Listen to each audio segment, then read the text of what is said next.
Welcome to the Line Movement MMA Betting Show. I'm Daniel Levy from Best Fight Picks and Half the Battle. Joined now by Dan Tom from MMA Junkie and the Protect Your Neck podcast. We're going to be talking UFC Vegas 9 because this Saturday night in Las Vegas, Nevada, the heavyweights are in the marquee in the main event because Alistar Overeem is taking on Augusto Sakai. It's going to be a serious showdown in the main event. And real quick, all our Canadian listeners, make sure y'all go to blitzbet.eu. Our American listeners, stay tuned for news coming up soon. And Dan Tom, how the hell you doing today? I'm doing great, man. It's another week full of fights. We'll see which ones make it across the finish line, but we'll be talking about all the important lines on this show. I mean, speaking of lines, go to linemovement.com. Follow us at line_movement. You guys already know the drill. Main event of the evening in the heavyweight division. We got a showdown between the perennial top 10, Alistar Overeem. He's taking on Augusto Sakai. You already know the deal, Dan Tom.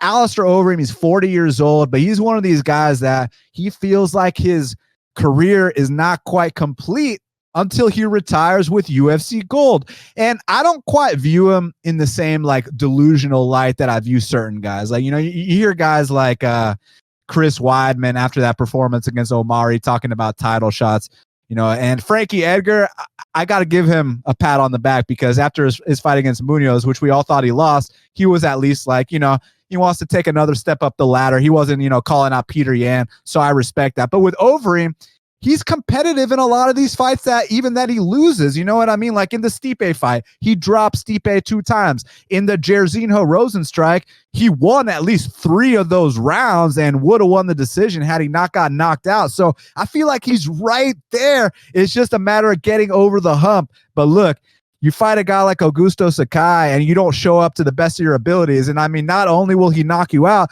but it goes the distance. This is a methodical point fighter too. Augusto Sakai is no slouch, Dan Tom. Yeah, it's really easy to judge a book by its cover. And to that note, Dan, I feel like I haven't said this in a while. This is something that should happen often to all of us. If you're trying to break down these fights objectively, you tell me, Dan, but this is one of those classic fights for me, Dan, where I came in leaning one way and ended up going the other. And on that note, I think Augusto Sakai is very deceptive to judge a book by its cover. He's got a brown belt in Brazilian Jiu-Jitsu, does some deceptive things there, although we haven't really had to see it. Blagoy Iganov did his damnedest to try to make us see more of that game. And on the feet, he actually started off in Muay Thai from 14 years old, has some amateur fights. And again, if you don't judge a book by its cover and actually look at what he's doing, he actually moves really well. He can shift coming forward, coming back, going backward off the counter. And another thing that perhaps people would be surprised of, if I told you, oh, the guy's got a Brazilian Jiu-Jitsu brown belt, not surprising. He's Brazilian. He does Muay Thai. Okay. He comes from a place that's known for, shoot boxing in Brazil. That's a really big on striking. That doesn't surprise you. But Dan, what if I told you, this guy has been doing competitive running for 5+ years? I think people would call bullshit, but it also kind of makes sense, right? This is a guy that cuts to 265. And we can talk about long-term what that damage on carrying that weight's got to do to his knees. But to his credit, he's very light-footed. He moves very well. And I'm not a big stats guy, Dan, but the numbers match up. He is not slowing down, whether it's a close decision or a clear one. I actually like Augusto Sakai here. I think there's more than meets the eye. I'm not saying he's going to win this fight, but I like him, and there's more than meets the eye. Am I crazy for saying this? No, he's a very talented guy. I've been high on him this entire time. I mean, I bet him against Tybura, and it's funny you bring up the running thing because obviously we know that puts a lot of pressure on your knees. And a couple things to touch on with that. Firstly, he's only 29 years old, so all the wear and tear is not going to catch up to him for another couple of years. But on the flip side, Dan Tom, in this division specifically, not in other divisions, I'm not talking about the lower weights, I'm talking about heavyweights. It seems like they get a second win when they're close to 40 years old. Have you noticed that? That is true. The cat has 9 lives, Dan. That is a point we need to keep in mind here. Sure. Yeah, so it's just interesting because, like, okay, if I was talking about a 40-year-old 155er, if I was talking about a 40-year-old 135er, like we'd be laughing. We'd be like, haha, yeah, he's gonna get knocked out for sure. But when you talk about 40-year-olds at heavyweight, I mean, the champ Stipe, is almost 40 years old. The number one contender he just fought, Daniel Cormier, is like 41, 42. You feel me here? So, and Francis Ngannou's no spring chicken either. So it's really, really unique how the guys at heavyweight at the top of the echelon, at the top of the division, besides like Curtis Blades, they're all getting up there in age, my man. Agree. And to that point, I was listening to a colleague of mine, shout out to Ben Folk, saying Overeem seems like a guy who could go win and lose in this division. And for the heavyweight lifespan, and more importantly, Overeem's mental and physical approach, he's taking very bad losses. There's no denying that. But you also can't deny that this guy bounces back as healthy as you can ask as far as a mental perspective. He will go out, he will change his camp, he will try new things, he will humble himself. And you got to like that as an Overeem fan, regardless of whether or not you are picking him or supporting him in this spot. The problem with the win-loss dynamic that I actually agree with is that he won his last fight, of course, even though the universe and everybody was willing Walt Harris to get the win. Of course, let's not forget, folks, Overeem did get that win. And so, if you go by the win-loss, maybe he's due for a loss. I can't break the fight down that way, Dan. I'm definitely not overlooking Overeem for his age. However, I picked Walt Harris in that fight, Dan, not just because of the admitted bias we all had for Walt, and our heart still goes out to him, but against a fighter who can counter a younger fighter, a faster fighter. And if you look at the Yair Rozenstruik, a fight where I was scoring for Overeem, I picked Overeem. I'm a big Overeem guy, folks. I'm not a down player of Overeem at all. But I was really worried about the entries he was taking. And I think any other fighter would have countered him maybe 3 or 4 or 5 times over before Rozenstruik ended up getting him. So therefore I picked Harris. I still didn't exactly like what I saw. Yeah, he hit a nice fading, head kick on Harris to rock him, but Harris has been knocked out by light heavyweights, no disrespect to him, by head kicks. So let's not forget that. Whereas we look at Augusto Sakai, the man has never been stopped or submitted. And again, say what you will about the running thing. It's because this guy's big. I think Sakai, Dan, should be sitting well above 300 pounds at a quote unquote healthy walking weight. Like that's how big this guy is, folks. So he almost has to run to get to 265. And with being so big, he's got, as a guy with a big head can tell you, a really big head. And coincidentally, guys with big heads tend to be able to take a lot of big shots. And that's what I've seen from Sakai. Whereas Overeem, not because of the age I worry about, but because now 10 of his last 17 fights, 10 of his last 17, Overeem has been dropped or stopped. And that is worrisome to me, Dan. Yeah, no doubt about it. I mean, you always have to question the durability of Overeem any fight. I mean, this is heavyweight. He's been knocked out 16 times. You already know the deal. And Augusto Sakai seems like a much more durable guy to me as well. So there is no doubt about it. Durability, edge goes to Sakai. But now let's talk about these other factors. Overeem's got some deceptive wrestling. And, one thing I like about him is that after he got smashed by Curtis Blades, he wasn't out here, making excuses, talking about how, oh, Blades just wanted to hump me. Blades didn't want to put on a show for the fans. Blades didn't want to stand and bang. You know what Overeem does? He flies out to Colorado, and now he's training with Curtis Blades. So that to me, if he was younger, I'd be like, that to me is a sign of a future world champion. But as a 40-year-old man, that's still the sign to me of someone who still wants to improve, still wants to learn, and still wants to win fights at this level. But the reason I bring it up is because I want to know what happens if Overeem gets on top of Sakai, Dan Tom. Me too. In fact, even though, Sakai's got the brown belt in Brazilian Jiu-Jitsu, people forget about Overeem's European ADCC creds, which is why I credit him in my breakdown coming out is that Overeem's the better ground fighter. That's why I picked him against Pavlovich. And Pavlovich even had the Greco wrestling creds. It didn't matter. Overeem got him down from the clinch. He's one of the best clinch fighters in heavyweight history. And I will stand that fact. So absolutely, if he gets it to that realm, it's going to be very dangerous. However, Sakai, even though he didn't look great against Ivanov, you got to think that's a high-paced fight. Ivanov, people underrate Ivanov all the time. I don't think it's a knock that was a close fight. I picked Ivanov to win. And if there wasn't a slick cage grab there by the Brazilian, then, who knows what the judges would have scored that fight. Neither here nor there. I'm not trying to argue that. The point is I'm bringing up a sample size of when he was on bottom. However, Dan, when I went and looked at his Bellator career, his pre-UFC career, when he was more inexperienced, maybe even a lower rank than his brown belt. He went to this a couple times. He went to my favorite, just the Damian Maya old man style get up, man. You go to half guard, you swim for the single, and you get up. And that seems to be pretty hardwired into him. More importantly, before that, it's the clinch stuff before that kind of what sold me on my Sakai pick. If I'm not tipping my hand here, is that the guy does some deceptive wrestling. And again, going back in his social media, not only do you see the guy doing competitive running for 5+ years, but the guy was actually doing camps and spending time down at American Top Team for past 5 years as well, on and off. So he wasn't just training in Brazil. He was getting that cage wrestling and clinch wrestling experience. And you see that he's a really difficult guy to control. And you can credit to that. Oh, he's just a big guy.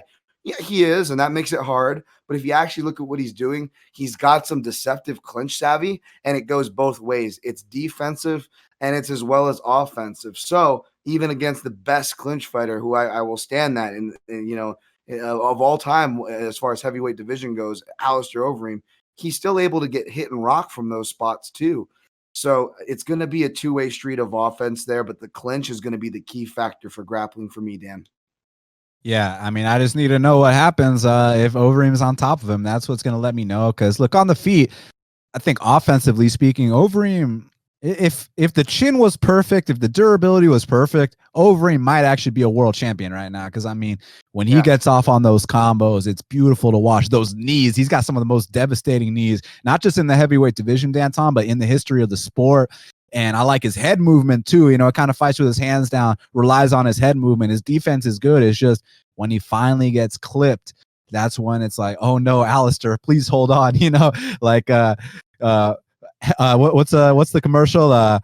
Help, I've fallen and can't get up. You know what I'm saying? So you got to be very careful if you're betting over him in a 5-round fight. 25 minutes. That's a long time for Sakai to land the finishing blow.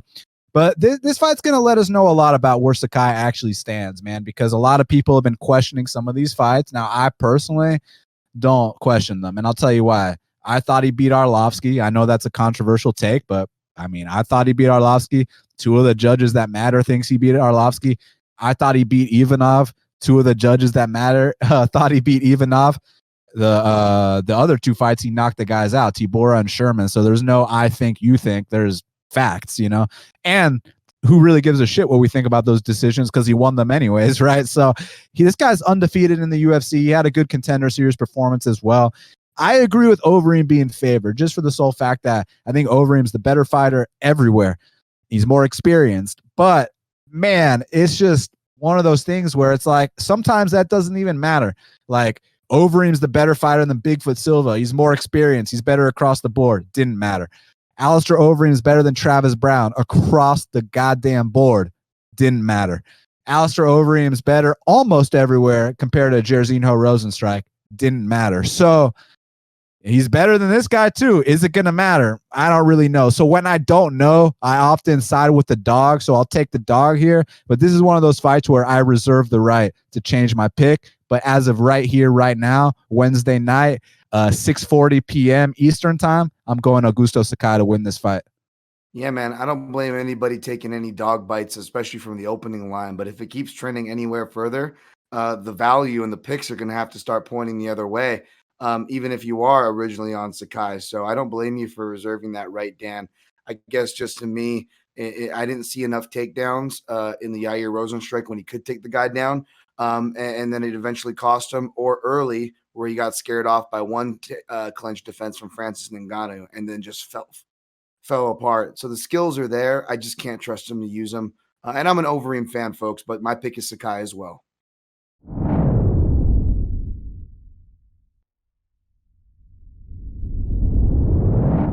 Co-main event of the evening in the light heavyweight division. We're trying to run it back, Dan Tom, because Ovin St. Preux, OSP, is taking on Alonzo Menifield. Now, real quick, if I remember correctly, you picked Menifield 2 weeks ago when that fight was, when we first talked about it. If I remember correctly, is that true? Negative. No. I actually picked OSP, and then he ended up with the line movement because they just kept pushing him to further dog money. He actually made it on our line movement betting or my betting sheet, where I just kind of outlined some lines to look at, and you can check that out at linemovement.com, folks. It was actually on that, but I've been having bad luck betting these light heavyweight fights, Dan, because they keep getting canceled. But yes, this one's back on. Well, real quick, sorry to the fans, because for some reason I thought he was on Alonzo, but apparently he was on OSP, so that's my bad. But I was on OSP too. Here's the thing, guys.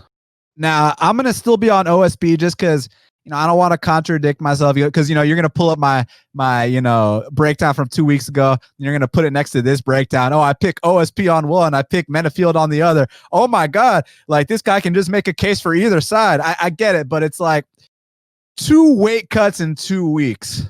COVID. That kind of fucks with me a little bit, man. That I don't have the same confidence in OSP I had 2 weeks ago because it's like, I know how big of a guy he is. I mean, his last fight, he weighed 240 pounds against Ben Rothwell, right? So making the drop to 205 pounds. And for a fact, with a guy like Vince, when we talk about him making 205, we talk about him weighing 205 pounds for a grand total of 2 minutes. You understand what I'm saying? Gets on the scale immediately. Hey, we're ballooning back up, son. You know what I'm saying? So he weighs 205 pounds for a grand total of 2 minutes. Probably balloon back up, 220, 230, getting ready to fight. Hey, the fight's off. Vince doesn't know when he's going to fight again. Probably goes to the back, eats some wings, eats some pizza, does the whole bit. Now we're looking at 240 again. Hey, Vince, you're fighting Alonzo in a week or two.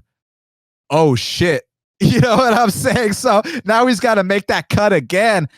Man, 2 things. And I'm not Mr. Negative. I'm actually Mr. Positive, but and I hate talking like this, but don't be surprised if either guy misses weight, and don't be surprised if this fight gets canceled, period. Yeah, man, that's interesting to think about because he is one of the bigger light heavyweights. He's made it a point to have better cuts. He looked like he stuck to that word when he got on the scale, from my eyes. But you're right. This is the guy that balloons a lot back up, and we didn't get to see how big he ballooned up, right? So we didn't get to see how much he had to cut to get to that point on the scale, which we saw him just a couple weeks ago, folks. But even with just less to go, I don't want to overplay into that, although it's really good to think about. But you bring up a good point for the other side too. Whereas Menifield, you could criticize him for being overly muscled when he doesn't need to be. Maybe this is a guy that could make middleweight, if he structured his body a bit differently, or he's not the biggest light heavyweight. You could make these, I don't know if you want to call them criticisms, but even if you call them criticisms in this spot, I don't think those are criticisms or negatives. Maybe you want the guy who's hanging out a little closer to that natural 205. You know what I'm saying? So it might affect, even if it doesn't affect OSP in a negative as it could, it still might not affect him as positively as the positive effects maybe Menifield gets. So it's really interesting. That being said, I'm going to not just kind of stick with what I said, like what you're doing, Dan, but also I'm going to bank more on these crazy situations, kind of like what I've been saying in the crazy situation that is pandemic era fights. I'm going to bank with the veteran here. Blindfolded, gun to my head. I'm in a dark room. I don't know where I am. I'm just going to grab the veteran for safety here. Does that mean I'm going to play him again?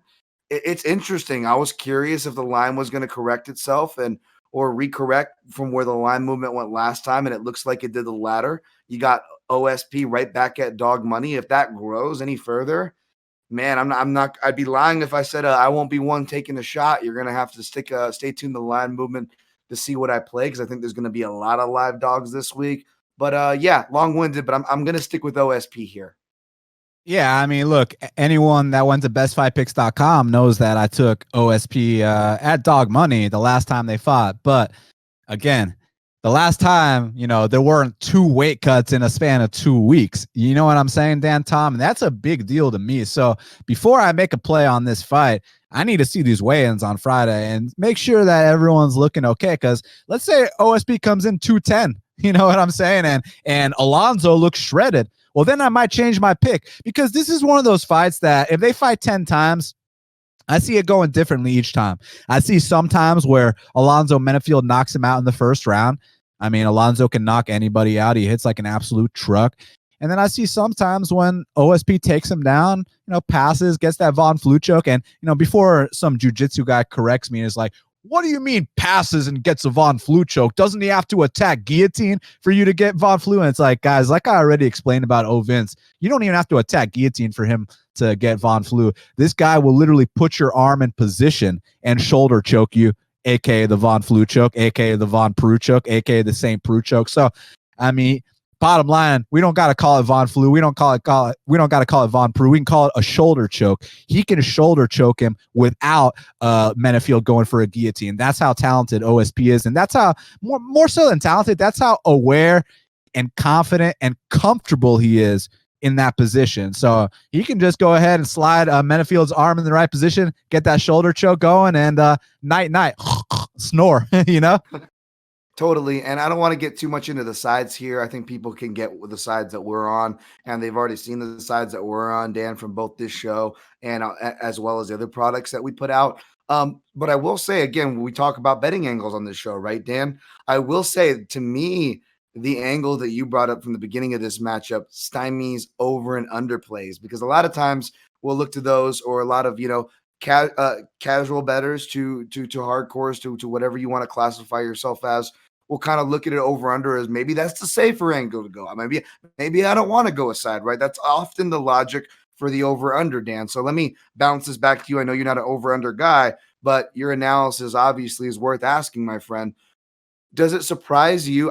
First of all, do you know where the over, do you know that the over was minus 130? And do you know if it opened at favorite money or dog money? And I guess the second part B to that question is, does that surprise you? Because for me, I feel like maybe it's a contrarian. I love betting plus money overs on heavy hitting guys, right? I love betting on that plus money for the fight to go ugly. But that kind of surprised me to see the over at minus money. But factoring in what you said, I think the weight cut factor could make this even sloppier, even faster than it could already be. So this fight could get ugly if you're trying to get a beat on that angle. Yeah, I mean, look, to answer your question, it actually opened exactly where it is right now. It was minus 130 from the jump. It's still minus 130. I mean, there's been some back and forth action, but bottom line, it's settled back to where it opened, minus 130 on the over 1.5. Now, as far as the whole Menifield cardio angle, like we already talked about last time we broke down this fight, I heard my good friend Adam Hunter from the MMA Roasted podcast. Shout out to Adam Hunter, really cool guy. He had Alonzo Menifield on his show after the Devin Clark fight, and Alonzo Menifield was basically saying that his own girlfriend was giving him shit because he was out here skipping his runs because, he got a couple 50K bonuses, a couple first round knockouts. He thought, oh, I can't be touched. Oh, I'm fighting Devin Clark. And, because, his teammate Ryan Spann absolutely destroyed Devin Clark. So, they're probably in the gym joking around like, oh, you get to fight Devin, like, oh, you're going to kill this guy, right? So, he had an overinflated sense of confidence. He thought like, hey, I can skip a couple runs. What's the big deal? I can eat this burger on Wednesday. Who gives a shit? You know what I mean? And then after round one, all of a sudden it feels like he's in quicksand, right? But at least, he's still good enough to where he's not going to get finished by a guy like Devin Clark. He just couldn't muster up the energy to do anything meaningful in rounds 2 and 3. So he said since that point, he's been not skipping any of his runs. He hasn't been cheating on his diet. He's been doing everything the right way. Plus, he's a young guy for the weight class. I mean, he's 32, relatively young. So I feel like he's going to make improvements no matter what. And Vince is Vince all the time. It's just about, are those improvements enough to trump where Vince is at right now? That's the big question. That's what we're going to find out. A first round knockout's not going to surprise me. And again, I am picking Vince just because I picked him the first time, and I think that he's the more experienced guy, and I think he's going to thrive in deep waters. But 2 weight cuts in 2 weeks, COVID, like, that's enough for me to just pass or even reserve the right to change the pick based off how they look at the weigh-ins or whatever the case may be. Today on Wednesday night, I'm going to take Vince St. Preux, but I will definitely be tuned in to these weigh-ins on Friday, man, because that's going to let me know a lot. You raised some great points there, especially about the potential improvements, which I think that'll be a big theme for the next matchup we discuss. But closing things on this matchup, yeah, I'm going to stick with OSP as well. And as far as the betting angles, a lot of buyer beware going on there.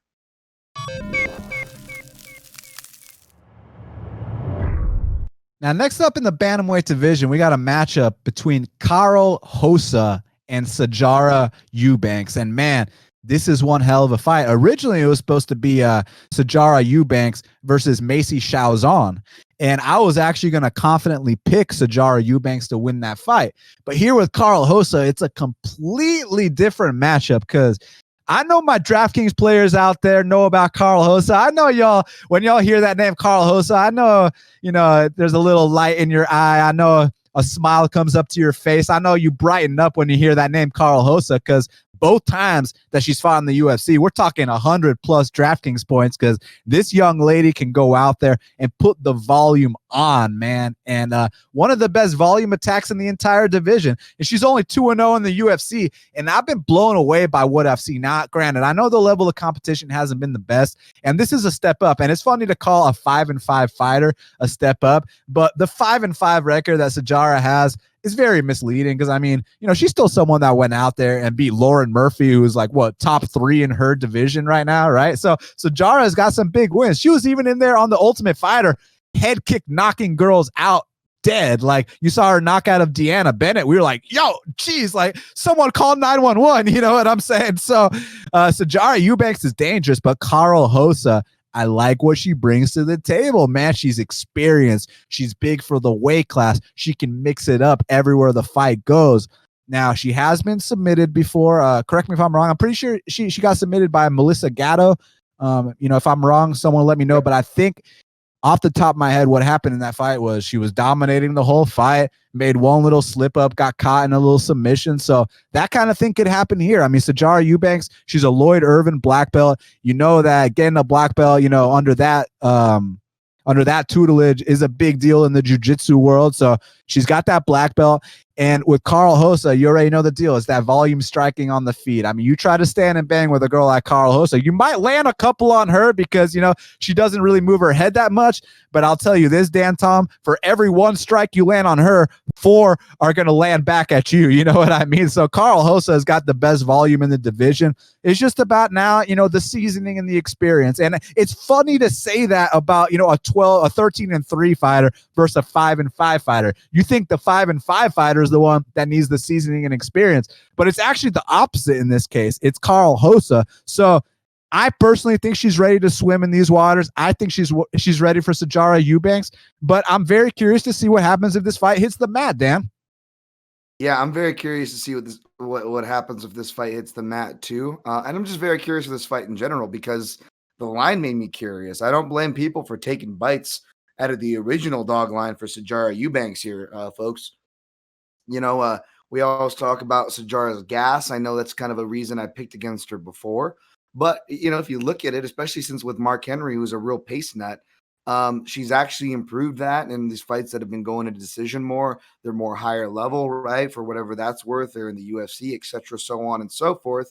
And again, I'm not a big numbers guy, but when they support relevant things you're talking about, I think they're fine to include. And the numbers actually would back that up in her last 3 fights. Her, at least far as the strikes thrown, not always the strikes landed, but the strikes thrown will show that it's actually going up consistently each round. And whether she wins, loses, close fight or not, she is answering the call to volume to her opponents. So I really like that from a Sijara Eubanks side. This is a fight that I feel I could be, I almost want to reserve the right for, Dan, as far as changing my pick, but I did submit a Carol Hossa pick.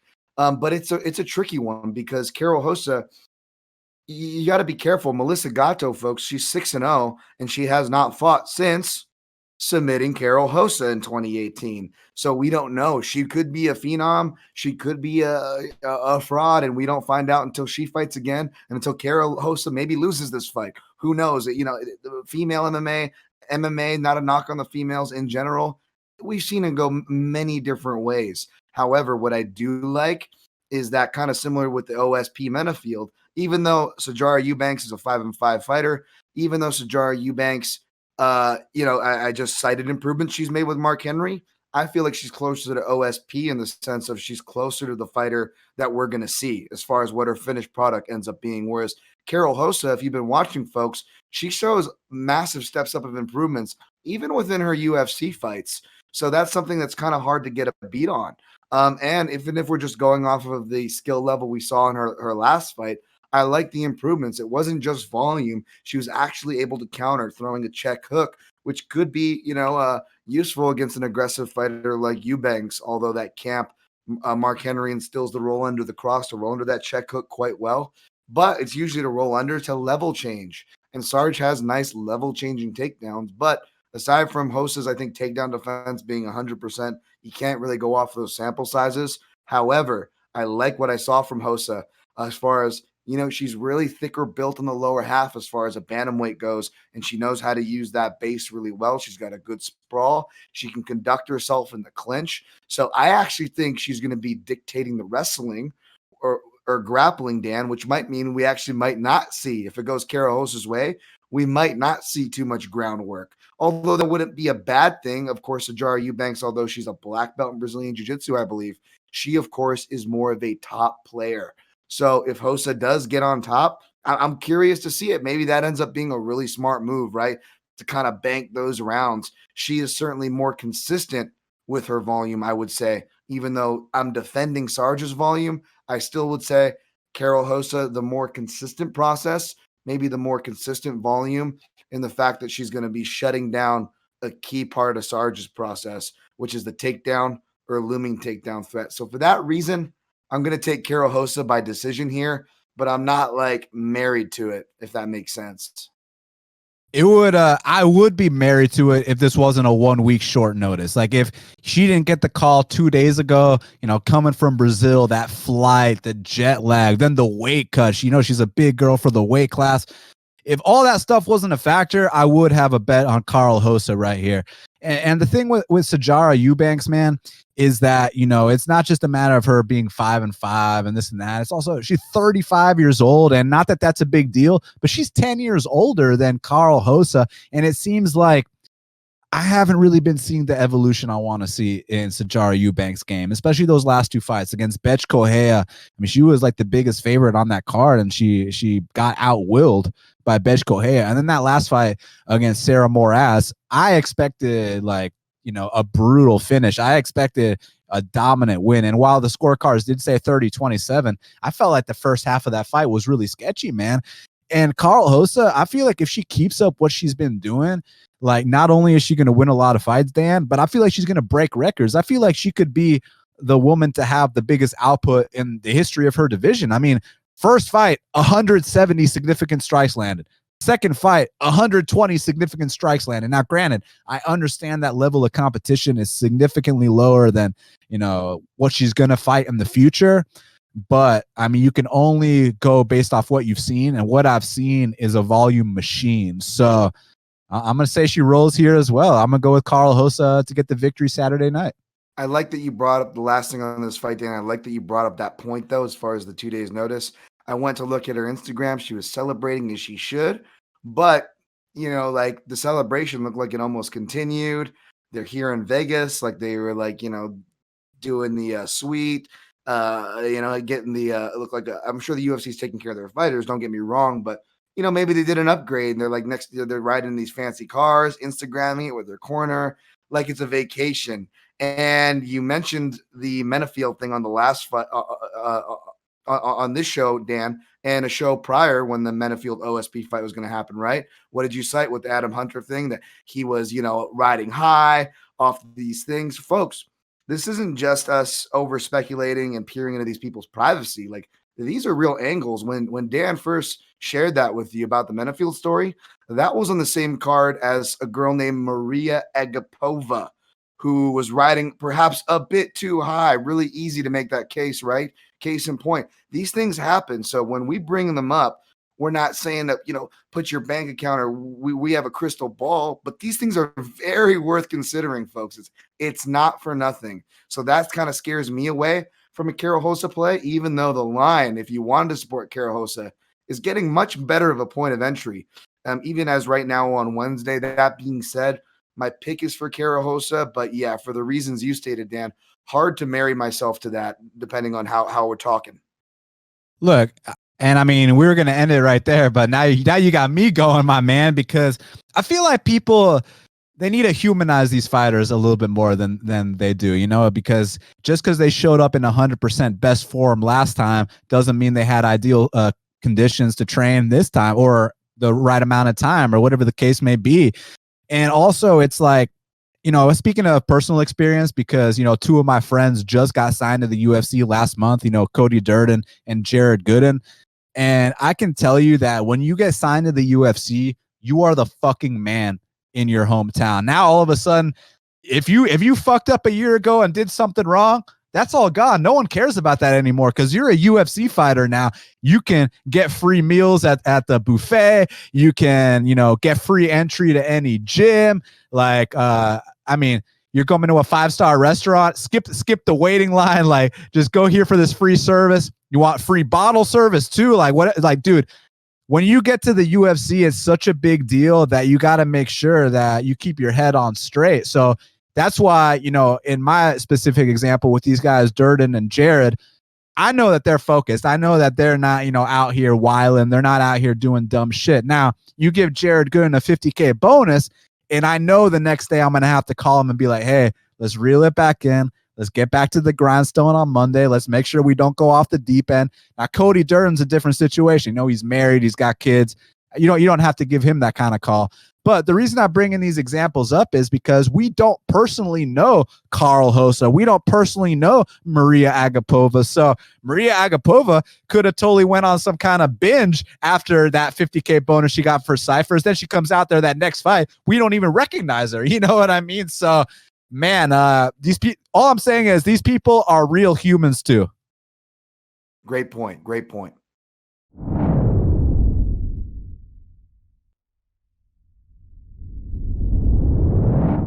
Now, in the welterweight division, we got a matchup between Zelim Imadaev and Michel Pereira. And I almost said Michel Tractor Prazeres, but it's not Tractor Prazeres. It's Michel Pereira, the guy that does somersaults, the guy that does backflips, the guy that tries to do the Showtime kick. And look, he's a very entertaining figure. I mean, this is a guy that, we wish he was in the video game so we could do backflips while we play online. And he's just somewhat, you show that UFC debut versus Danny Roberts to anybody, and they're going to be like, wow, is this what the future of the sport looks like? Like, we've never seen anything like that before.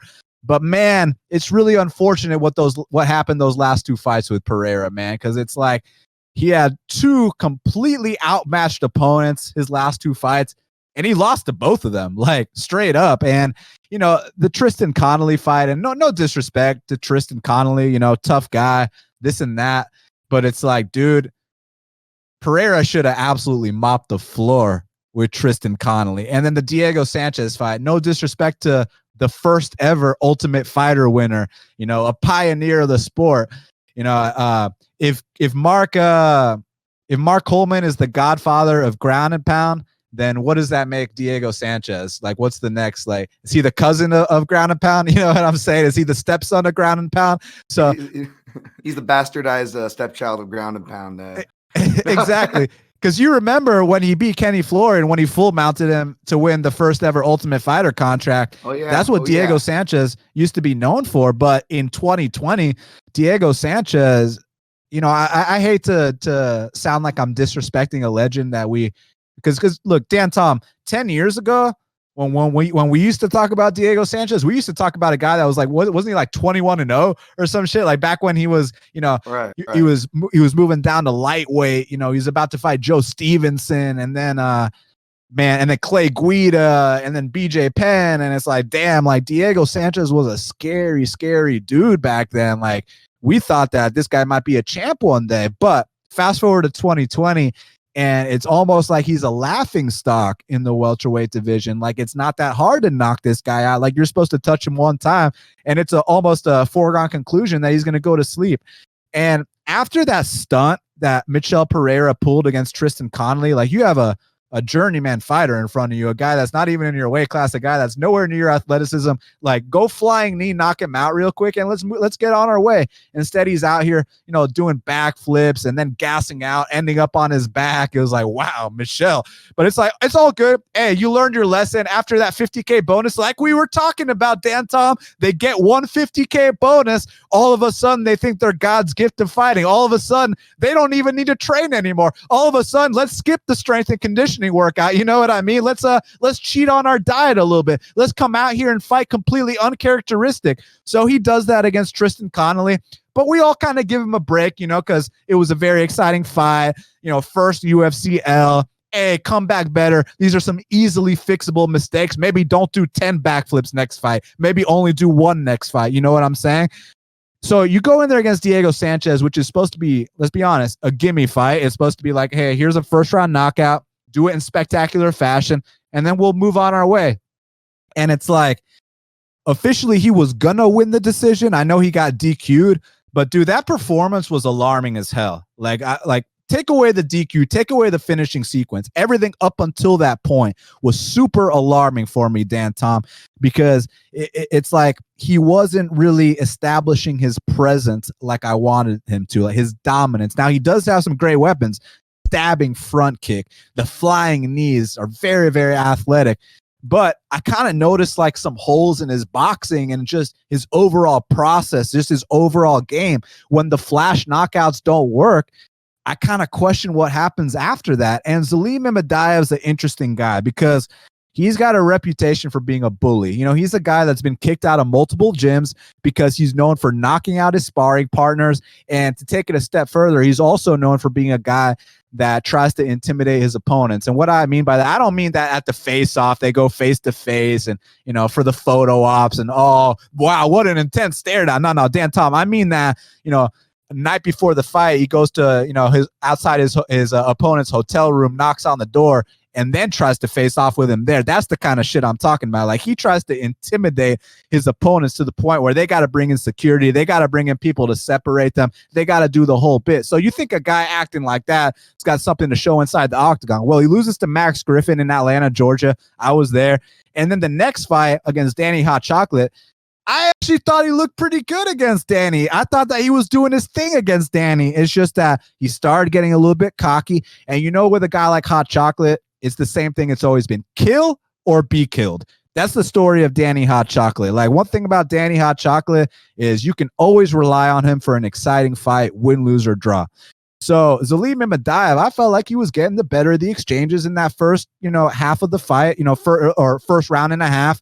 And one big exchange at the end of the second round. And you know, Danny Hot Chocolate hits like a truck. One thing about him, he's got knockout power. He face plants Zelim Imadaev.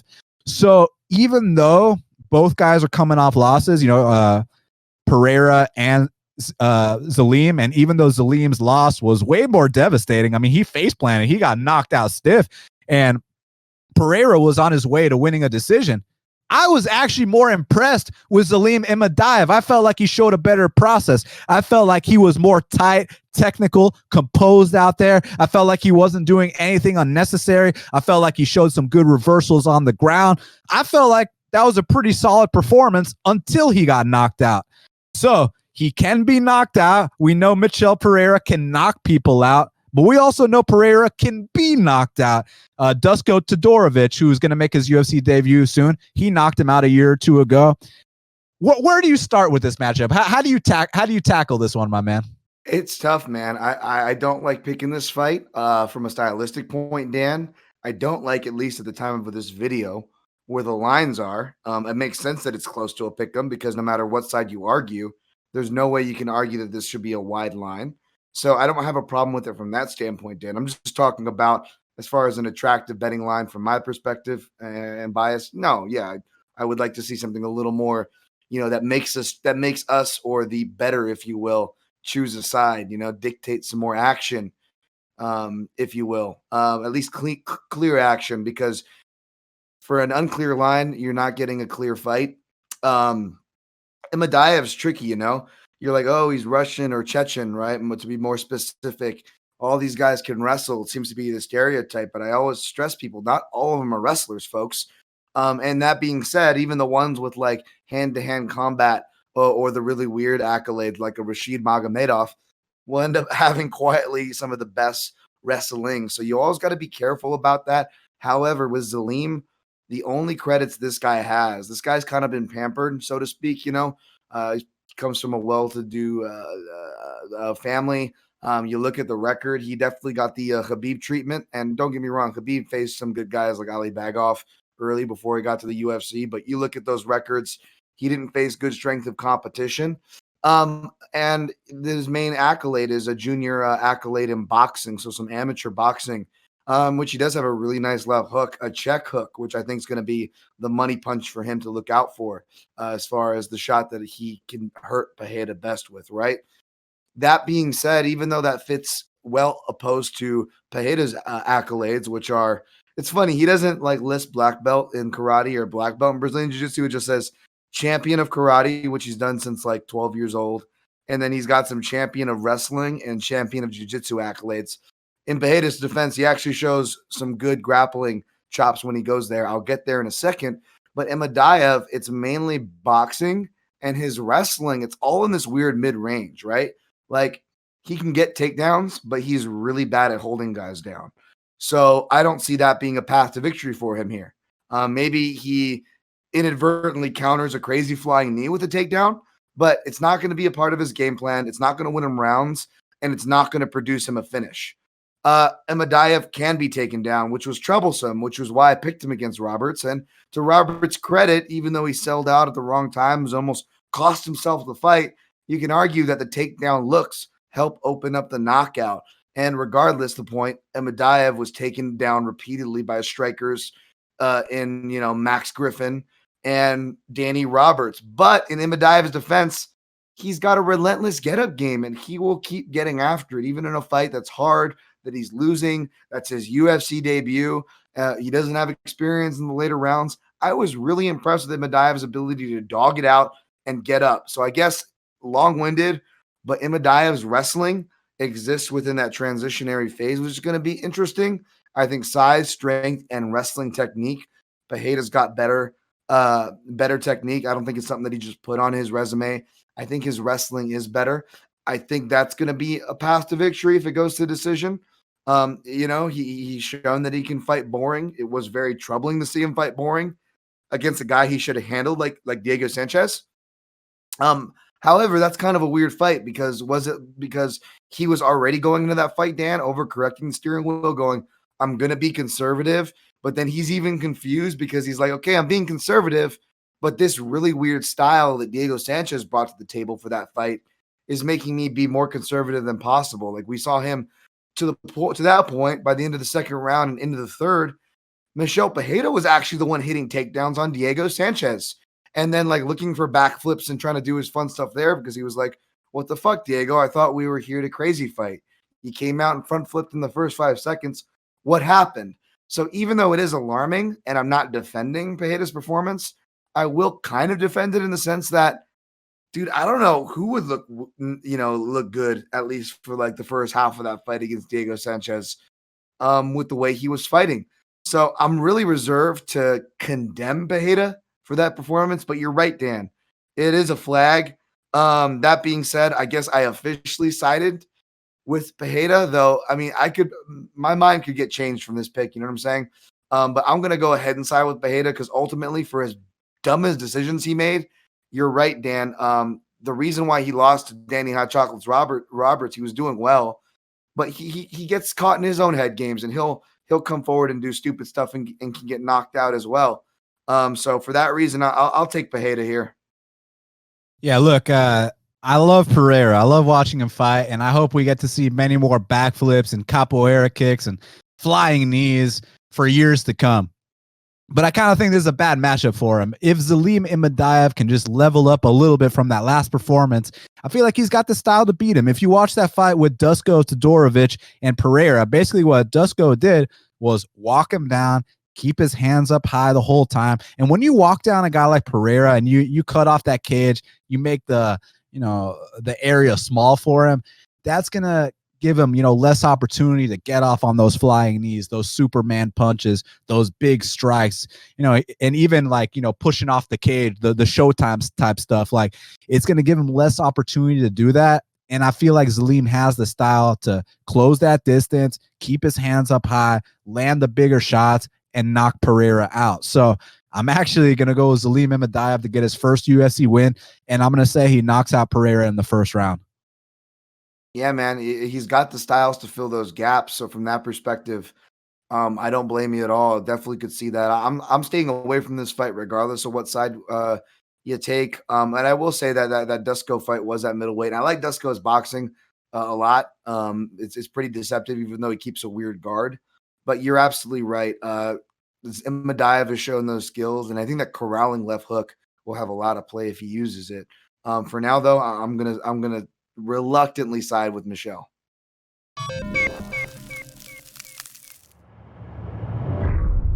Now, last but not least, in the lightweight division, we got a matchup between Jalen Turner and Tiago Moises. And this is really, really interesting because both these guys had a lot of hype coming into the UFC, especially Tiago Moises. I mean, the way people regarded him on his regional scene was like, this guy was going to be a future world champion. I think it's because, man, I don't know his dad's name, but like his dad was like some famous fighter back in Brazil. With like some like, you know, Hicks and Gracie type record, you know, like 123-3 or some shit. You know what I mean? Like, I don't know the exact numbers. Guys, that's right. Yep. I don't know his name, but I know his dad was like one of those legendary fighters back in the day, like the Shudo Brazil days. You know what I'm saying? So he kind of got forced into this stuff. And I say a word like forced, and it might sound forced. It might sound like a certain way. But it's that it might sound harsh. It's just that there's a certain mean streak missing in Tiago Moises' game. I don't like how he, reacts when he's under fire at all. Now, I know someone could counter me and be like, well, he's coming off a comeback win. Like, what the hell are you talking about? And it's like, yeah, on paper, he is coming off a comeback. And if my big question is, well, can he come back in a fight that he's losing? All you got to do is show me that Michael Johnson fight and you can disprove everything I'm about to say. So I get that. But to me, that was one of the biggest flukes, not only that you're going to see in a long time, but it's also the kind of fluke that only applies when you're fighting Michael Johnson. Reza Madadi got his butt kicked and then submitted Michael Johnson. Darren Elkins got his butt whooped and then submitted Michael Johnson. So it's not too much of a surprise that Moises, got absolutely destroyed. I mean, the strike count was 26-1, Dan Tom, okay? He got embarrassed. It showed that he's not UFC caliber whatsoever, but you jump on a Hail Mary heel hook against a guy like Michael Johnson, and it's not even locked in. He's going to panic tap. You've seen it time and time again. All you got to do to get Johnson out of there, dive on a sub like Reza did, like Darren Elkins did, like James Krause did 100 years ago. This goes back to pre-UFC. So you caught a guy that will panic in subs. Great job. And I hate to be the guy that sits here and sounds like he's discrediting wins and this and that, because I'm not discrediting his win. He tapped him out fair and square. The thing I'm saying is that if you're relying on that kind of outcome for the rest of his fights, like that shit ain't going to happen more than once. You know what I mean? And every other UFC fight he's had, he's not looked UFC caliber to me. The Damir Ismagulov fight, like I understand guys like Damir Ismagulov and Beneil Dariush, they're fantastic fighters. I mean, to me, they're top 10, top 15 guys right now. It's just that Moises didn't offer anything, like not even a bit of resistance, like nothing whatsoever. He didn't bring anything to the table, and he didn't even bring anything to the table in the Michael Johnson fight either until he won. So to me, that's like 3 examples where I've seen a guy that I feel like does not belong in the UFC. And then the one fight that he did win was against Kurt Holloway, who, look, we respect Kurt Holloway from the regional scene. But the truth, if you want to get down to the nitty gritty, if you want Daniel Levy to tell you the truth right here, right now on the Line Movement MMA betting show, the reality is that Kurt Holloway knocked out Matt Bissett on Dana White Tuesday Night Contender Series. Now look up the record. Why does it say no contest? Why does it not say first round KO? My friends, the reason why is because Kurt Holloway used an IV to rehydrate that night. And as you all know, a few years ago, they banned the use of IVs to rehydrate. And I don't know about you guys, but if you've ever seen any of these fighters cut weight and you know about the rehydration process, an IV is night and day. I'm not going to name any names, but one of my guys, one of my best friends that fought on LFA, I was with him during his weight cut. I saw him cramping up. I saw him on death's doorstep. We take him to go get an IV. All of a sudden, he's a new man. All of a sudden, he's going out there on Access TV mopping the floor with some guy. I can tell you right now, those IVs will put the life back in you and will give you that energy to just overcome the death you went through the day before. So Kurt Holloway got his IV, knocks out Matt Bessette in vicious fashion. Then they're like, hey, Kurt, we found out you took the IV, buddy. That's a no contest. Your win is gone. But you know what? You can stay in the UFC. So he stays in the UFC. And what happens, Dan Tom? Gets knocked out by Raoni Barcelos, gets tapped out in the first round by Shane Burgos, and then loses to a guy that has no business in the UFC in Tiago Moises. So it's pretty fucking evident to me that Kurt Holloway needed his IV this entire time. If Kurt Holloway had his IV, he would have beat Tiago Moises. I guarantee you that 100%. Because on the regional scene, Kurt Holloway was going out there beating guys like Desmond Green, and you saw that knockout he had on Contender Series. So it's pretty damn clear he was a different guy without his IV. And that's the one fight that Moises won in the UFC, and he barely won it. Like, it was sketchy, man. And I say that's the one fight. Yeah, the Michael Johnson fight, but like, dude, that was the fluke of flukes. Now, let's go back to Tiago Moises' regional scene. What was up with that Robert Watley fight? Like, dude, like, did you see that Robert Watley fight in LFA where they went 5 rounds? It was like, man, like, he got embarrassed in a way in that fight where, because, you know, and I know I'm being harsh and this and that, but I have to be, because the way people regard Moises, when you talk about someone like they're a future top 10 guy, like they're a future champ, well, now I got to bring this shit up. Now I can't ignore this stuff. If people were just talking about Moises like, oh, he's some random average guy, who cares? Well, then I wouldn't care either. And I would probably just brush all this stuff aside. But since people regard him, you know, in such high regard, well, now I got to bring up this stuff. And it's been a history of things. The Robert Watley fight in LFA, like, dude, was that not sketchy enough for you? And then the UFC fights against Benny, against Demir, against MJ. I'm not convinced this guy belongs, period. Now, as far as Jalen Turner is concerned, man, a couple of years ago, he didn't belong either, man. You know, he was a guy that was getting knocked out by randoms. He was a guy that was he would be beating guys and would get caught with one shot and go down stiff. It was kind of scary. We were questioning if he can even take a punch. But I feel like he's been developing. I don't know what it is, but like, he's been making progress. He has all the physical tools. I mean, he's 6'3", has the 77-inch reach, brown belt in jiu-jitsu. But the actual performances themselves, I've been seeing the progression, Dan Tom. When you compare his Contender Series fight against Max Mustaki, where, yeah, he won by first round knockout, but like, he took some unnecessary shots. It's like, why are you letting this guy hit you so damn clean?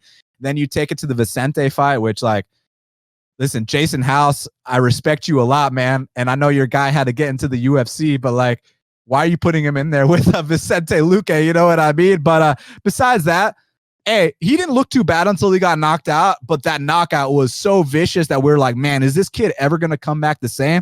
And man, he came back better. I felt like he came back a lot better. That next fight against Callum Potter. Now, I know the fans view Callum Potter a certain way, but let's just break down all 3 of Callum Potter's UFC fights. The Maki Pitolo fight, pretty damn back and forth fight. The Keenan Song fight, Callum Potter got full mount the first minute of that fight, and then eventually he lost. But hey, he had a big moment. He got full mount. Then you look at Callum Potter versus Jalen Turner. Jalen Turner wipes him out in a way where it was like, whoa, like, who's this kid? Like, because he blew him out the water. No resistance, no nothing. Destroyed him. Then the next fight against Matt Frivola in Atlanta, Georgia, April of last year. I was there. Man, you know what? The stand-up exchanges were pretty nice. We saw some good things. It's just, you know, Frivola is a very relentless wrestler, actually has an American wrestling pedigree, something Tiago Moises doesn't have. And he's able to chain these takedown attempts together. You know what I mean? Look, Jalen stuffed the first couple, but when Frivola was able to chain him together, he was able to get him down.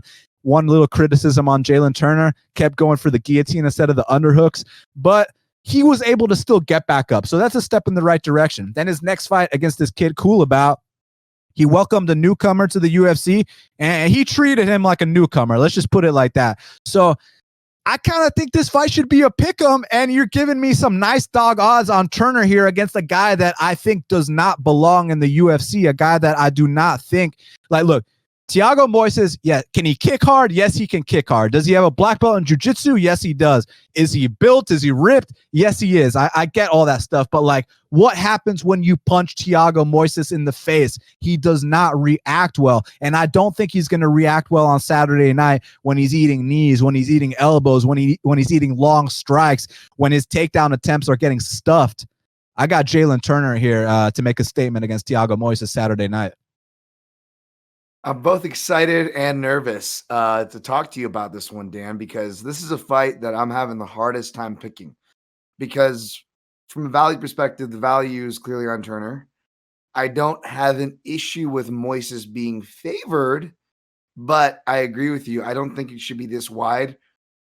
It's funny. I thought I was going to be like, I thought I was going to go like, start off a precursor going, I hope I'm not coming off rude against Tiago Moises, but I haven't seen it, Dan. I haven't gotten it. I don't get it. He's one of those fighters that a lot of times when I don't get them, it's usually my fault because I don't pick their fights right. So it makes me a little nervous, perhaps that way. But I don't from the hype that you were talking about, which I agree with. Both guys had it, and both guys had really kind of unfavorable matchups, especially Turner, which also makes it even harder to judge, right? But yeah, even with those factored in, I've never gotten excited for anything Moises does. I've never understood any of the lines he's been at. I've always disagreed with it, even if when I picked him, whether I picked him or I picked against him.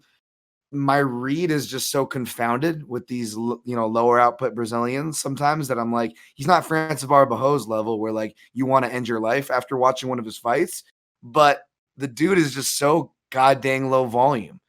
Now you go and watch his fights, to his credit, it doesn't exactly seem as low volume as he's actually putting out on paper, because on paper it's pretty disturbing.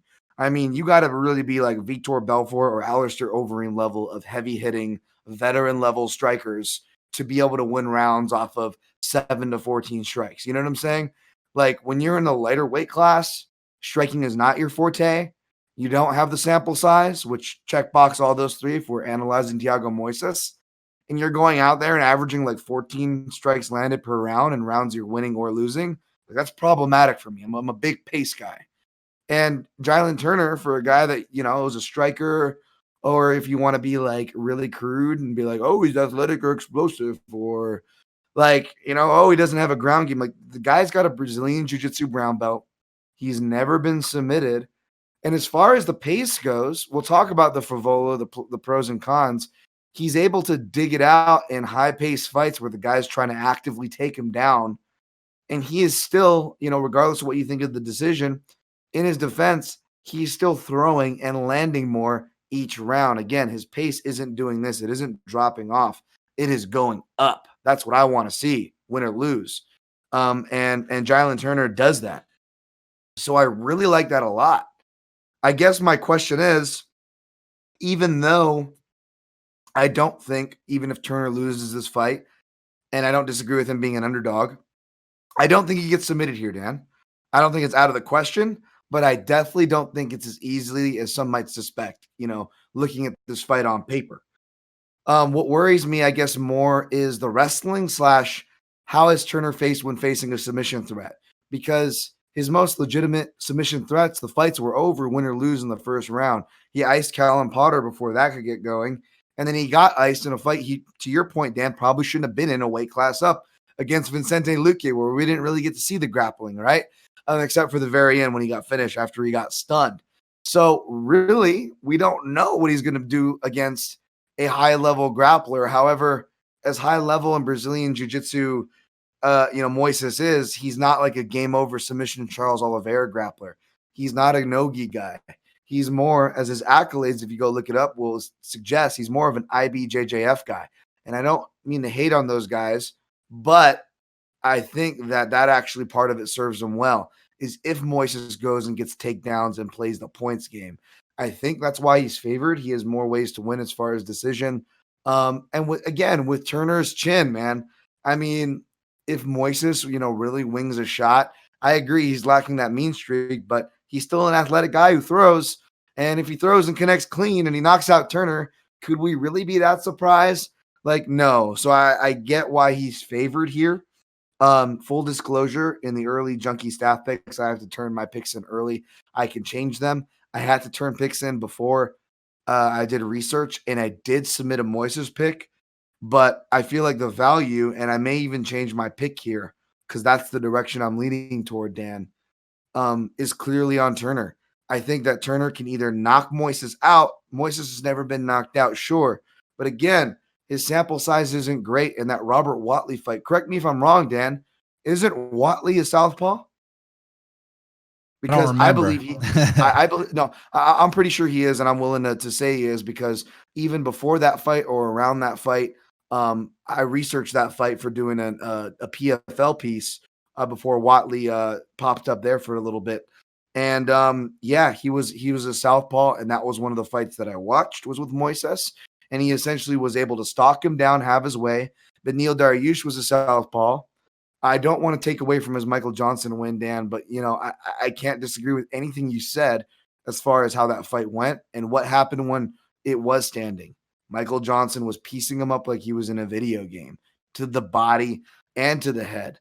So now he's got another southpaw who can fight from both stances, who is long, like Damir Ismagulov, who dropped Moises with a jab. I don't know if you caught that, Dan, but I had to watch that back twice. And I was like, wow, it wasn't a slip. He actually dropped him with just a jab. Moises can be hurt. So, wow, guys, this is why you got to watch the Line Movement MMA betting show. I think I'm getting swayed here. I think I'm getting swayed here myself, that I may be changing my pick to Turner where the value's at. Well, ladies and gentlemen, we really hope that you guys enjoyed our show. Thank you very much to my co-host, Dan Tom. Follow him at Dan Tom MMA. Follow me at Best Fight Picks. Make sure you'll go to linemovement.com. Follow us at line_movement. Leave your comments below. Special shout out to our producer, Jordan. You are the man. All our Canadian listeners, make sure you'll go to blitzbet.eu. Our American listeners, stay tuned. Thank you so much to everybody behind the scenes. Brian, Joe, Dan, Nick, and again, Jordan. Thank you all so much. James, we can't forget the great James Lynch. Thank you again, James. Special shout out to James Lynch for filling in for me last week. You did a phenomenal job. You absolutely killed it. I was almost like, damn, they should probably just replace me and have him here. You know what I mean? He did fucking awesome, man. He killed it. So thank you very much to James. On a serious note, thank you to everybody that watches this. We truly appreciate it. We'll be back next week for the next card. And everybody, make sure y'all stay safe out there. Subscribe to all the stuff below, and we will speak soon.